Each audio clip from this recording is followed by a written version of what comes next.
విద్యుత్ అంతా కూడా ఎస్సీ ఎస్టీలకు ఫ్రీ అని చెప్పి దాన్ని కూడా ఒక మోసపూరిత రాజకీయ వాతావరణంలో ముందుకు తీసుకెళ్లిన పరిస్థితిని మనం చూసాం. అది ఫ్రీ అన్నారు కానీ ఇవ్వలేదు.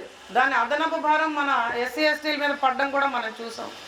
అలా కాదు, విద్యుత్ ఉత్పత్తి అనేది ఈరోజు మన పర్యావరణాన్ని కూడా పాడు చేస్తూ ప్రభుత్వం మీద అదనపు భారాన్ని మనకి ఇస్తున్నది. కాబట్టి దాన్ని మనం తగ్గించుకుంటూ గ్రీన్ ఎనర్జీ అంటే న్యాచురల్ రీసోర్సెస్ వాడుతూ అటు గాలిని కానీ ఇటు సూర్యరశ్మిని కానీ మనకు మెండుగా ఉంటుంది కాబట్టి వాటిని వాడుతూ మనం పర్యావరణాన్ని పరిరక్షించుకుంటూ విద్యుత్ ఉత్పత్తి చేసుకొని మన అవసరాలకు వాడుకుంటే ఖచ్చితంగా మనం మెరుగైన సమాజం కోసం ముందుకు వెళ్తాం అన్నది ఈ ప్రభుత్వం తాలూకా ప్రధాన లక్ష్యం.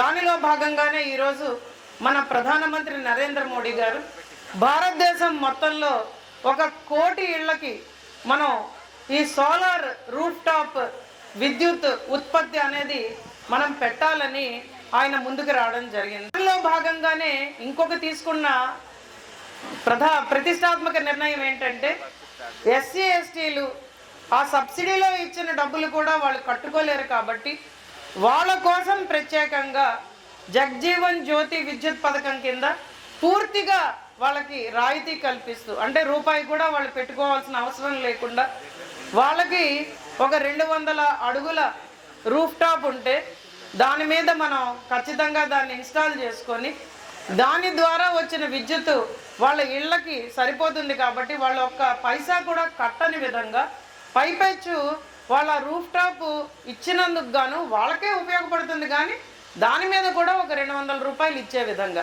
ప్రతి నెల మీకు 200 రూపాయల అదనపు ఆదాయం వచ్చే విధంగా ఈరోజు ప్రభుత్వం తీసుకున్న నిర్ణయాన్ని ఖచ్చితంగా ప్రజలందరూ స్వాగతించాలని ఈ వేదిక మీద నుంచి నేను చెప్తున్నాను.